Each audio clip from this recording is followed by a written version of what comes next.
Creativity बहुत रोचक चीज है, बहुत ही रोचक है। मुझे नहीं पता कि आप में से कितने लोग सुपर क्रिएटिव हैं, लेकिन क्रिएटिव होना एक बहुत रोचक मसला है। कैसे क्रिएटिव होते हैं इसको समझिए। क्या होता है कि हमारा जो दिमाग होता है, हमारा दिमाग में जो संचार तंत्र है पूरा का पूरा, यानी दिमाग में एक विचार जैसे आया और उसकी अभिव्यक्ति हम करना चाह रहे हैं, तो दिमाग के अंदर की सारी प्रोसेसिंग कैसे होती है, अगर प्रश्न ये है हमारा, मान लीजिए, तो प्रोसेसिंग बाहर कैसे होती है? वायर से होती है। बहुत सारी तारे हैं, उनके थ्रू सारा कनेक्शन हो रहा है। फिर आजकल वाईफाई कनेक्शंस होते हैं, वाईफाई में बिना तारों के ही संचार हो जाता है।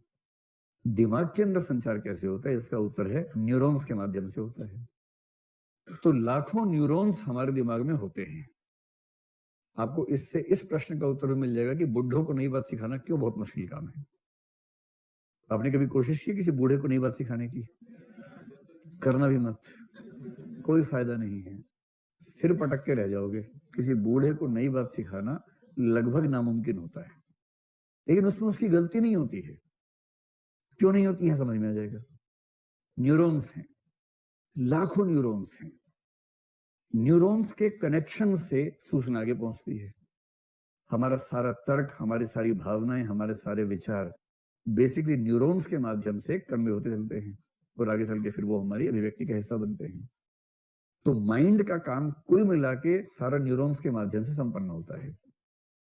होता क्या है कि जब आप एक खास तरीके से सोचते हैं तो धीरे धीरे क्या होता है कि न्यूरॉन्स के बीच में एक रास्ता फिक्स होने लगता है। जैसे ये मान लीजिए कि जब भी एक्स किस्म का इनपुट आएगा, इनपुट नहीं उसके लिए स्टिमुलस कहना चाहिए, एक्स स्टिमुलस जब भी आएगा, आपके न्यूरॉन्स ने पहली बार कोई ऐसा रिस्पॉन्स दिया जिसका ट्रैक ये था और उसके बाद आपने वाई रिस्पॉन्स दिया। मान लीजिए ये ट्रैक बना, पहली बार हुआ, बाई चांस हुआ, उस समय कंडीशंस ऐसी थी कि ऐसा हो गया।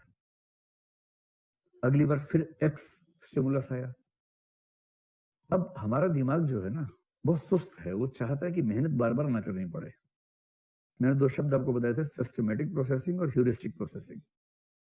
हम चाहते हैं कि हमारा सारा काम ह्यूरिस्टिक प्रोसेसिंग से चल जाए, और ह्यूरिस्टिक का मतलब है जहां सोचना ना पड़े, चीजें स्वचालित मोड में होती रहें, अपने आप होती रहें, दिमाग खर्च ना करना पड़े।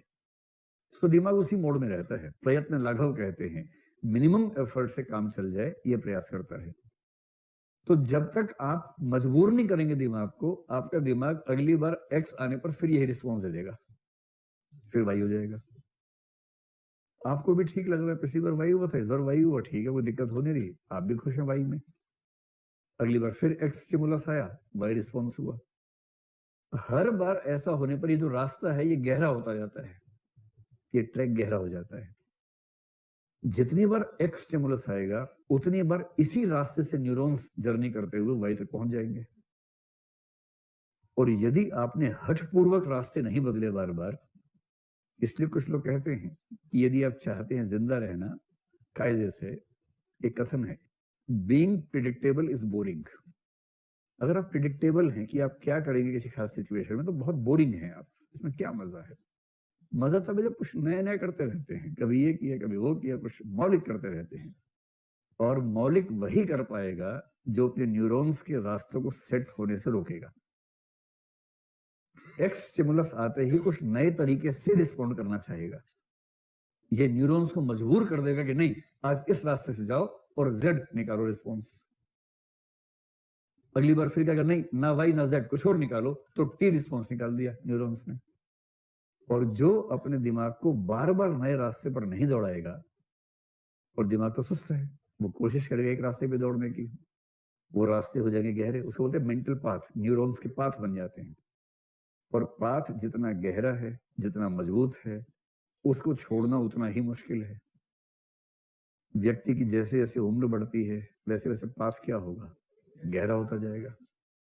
और उसको उसमें उतनी सुविधा है, कंफर्ट जोन में है ना, उसको आदत है उस चीज की, वो उसका उतना हैबिचुअल हो गया है कि अब उसको कोई नया रिस्पॉन्स चाहिए ही नहीं, उसे उस स्टिमुलस पे वही रिस्पॉन्स चाहिए, क्योंकि वो उसका हैबिचुअल है, आदी हो चुका है। और इसलिए किसी बूढ़े व्यक्ति को नया विचार सिखाना सबसे मुश्किल काम होता है। व्यक्ति की इंटेलिजेंस का चरम स्तर होता है 16 साल की उम्र में। कुछ लोग तो और पीछे ले जाते हैं, 10 11 12 साल बोलते हैं, लेकिन सामान्य सहमति 16 की है। तो 16 में केवल वही नहीं होता जो आप सोचे खुश रहते हैं, 16 में एक चीज और भी होती है कि बुद्धिमत्ता का चरम स्तर होता है। और बुद्धिमत्ता के चरम स्तर का मतलब यहाँ क्रिएटिविटी वाली सेंस में है। इंटेलिजेंस के दो प्रकार होते हैं, आगे तो विस्तार में समझेंगे, आज नाम समझ लीजिए। इंटेलिजेंस के दो प्रकारों में से एक को बोलते हैं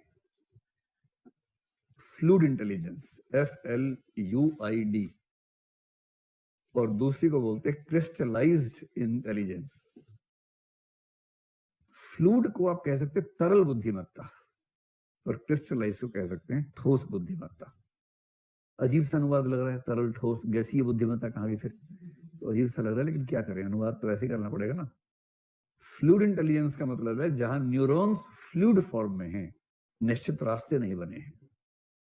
इसलिए 16 साल का व्यक्ति किसी प्रॉब्लम के 10 नए सॉल्यूशन निकाल लेगा, क्योंकि उसकी इंटेलिजेंस शार्प है, लेकिन अभी रास्ते फिक्स नहीं हुए हैं।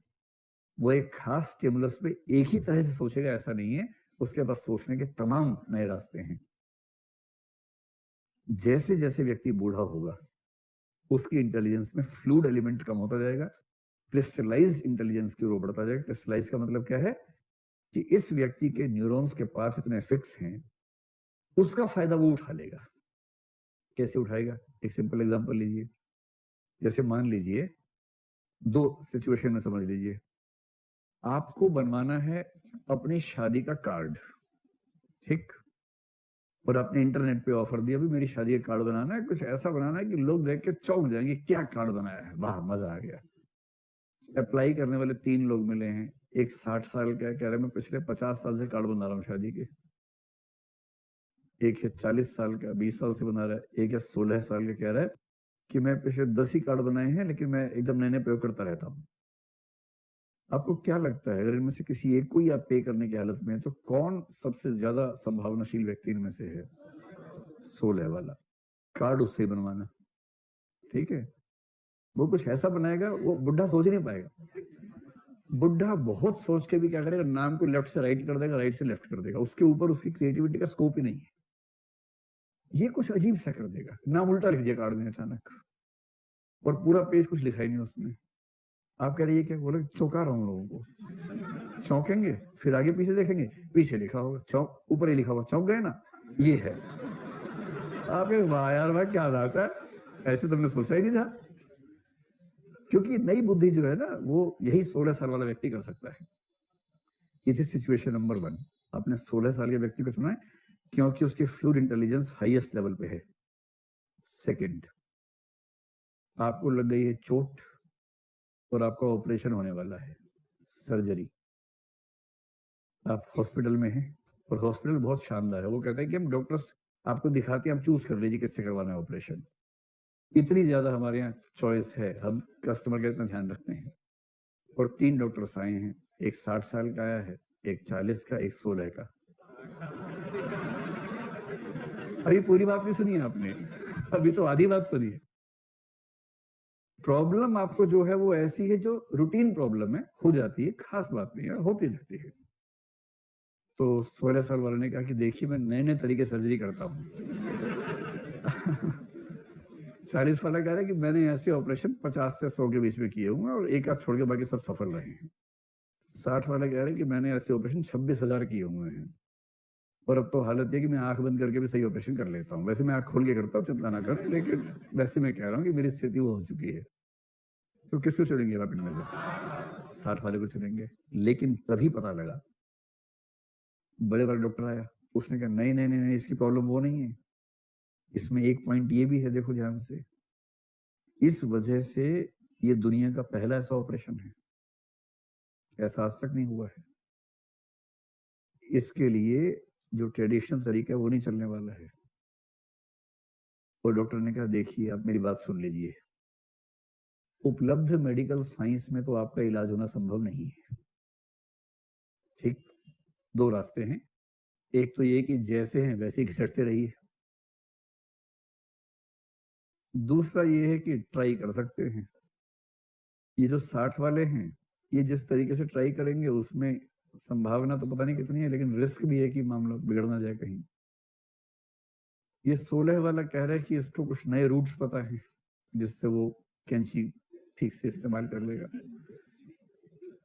अब देख लीजिए, अगर आप ऑपरेशन नहीं करवाएंगे तो जीना बहुत मुश्किल है। ऑपरेशन फेल हुआ तो जीना और मुश्किल है। ऑपरेशन सफल होने की संभावना कम है, लेकिन असंभव नहीं है। Let's give it A try वाली जो बात होती है ना, कि चलो एक मौका देके देखते हैं, तो ऐसे में किस पर भरोसा करेंगे? 16 वाला ही काम आएगा। 16 का मतलब 18 कर लो, कोई बात नहीं, ऐसा क्या बहुत छोटा लग रहा है, 21 कर लो, कोई बात नहीं, लेकिन कम उम्र वाला व्यक्ति काम आएगा। क्योंकि एक सीधी सी बात समझ लो, जहां भी मौलिकता की जरूरत पड़ेगी, कम उम्र का व्यक्ति हमेशा बेहतर साबित होगा। इसलिए स्टार्टअप्स की दुनिया में जितने नवाचार होंगे, कोई बुढ़ा सफल नहीं होगा। एक भी स्टार्टअप्स की दुनिया में एक भी बुढ़े ने कमाल नहीं किया है। कमाल करने के बाद बुढ़ा हुआ अलग बात है, बिल गेट्स बुढ़ा हो गया है, लेकिन जब कमाल किया तब बुढ़ा नहीं था। बूढ़ों के बस की बात नहीं है। और बूढ़ा कमाल भी करेगा ना ट्रेडिशनल, जैसे Kentucky fried chicken, KFC. KFC के मालिक ने केएफसी की स्थापना 65 साल की उम्र में की। क्योंकि 65 साल का आदमी नवाचार भी करता है ना, तो इतना ही करता है कि मैं चिकन बना के खिलाऊंगा सबको, कुछ नया नहीं करता। उबर नहीं सोच सकता, वो ये नहीं कर सकता कि गूगल सोच ले या फेसबुक सोच ले या इंस्टाग्राम या टिकटॉक सोच ले, वो उसके बस की बात नहीं है। टिकटॉक होता है ना, हाँ, ओयो जैसे ओयो है, ये बूढ़ों के बस की बात नहीं है। बात समझ में आ गई? क्रिएटिविटी क्या है? क्रिएटिविटी का तकनीकी मतलब क्या है? न्यूरॉन्स के पाथ में बंध कर नहीं सोचने की क्षमता, ये है क्रिएटिविटी। ये तो तकनीकी भाषा हुई। इसलिए जो सबसे क्रिएटिव लोग हैं ना, जैसे मैं तो लिटरेचर या संगीत की अगर बात करूं, लिटरेचर में क्या होता है कि जैसे मैं खुद को मानता हूं कि मैं तर्क बुद्धि प्रधान व्यक्ति हूं, क्रिएटिविटी मेरे अंदर शून्य के आसपास लगभग है। इसलिए न्यूनतम अनिवार्य है इंसान में उतनी ही होगी, उससे ज्यादा नहीं है। इसलिए मैं क्रिएटिव अटेम्प्ट कितना भी कर लूं, बात नहीं बनती। और जिनमें क्रिएटिविटी है उनकी बात ही अलग होती है। जैसे अगर कोई कविता लिखने की बात करे, कुछ और लिखने की बात करे, तो मैं या मेरे जैसे लोग कितना भी क्रिएटिव होंगे, वो लॉजिक की रेंज में ही रहेंगे। लॉजिक की रेंज के बीच की क्रिएटिविटी से बहुत स्कोप नहीं होता, बंधी होती है, बाउंड क्रिएटिविटी होती है।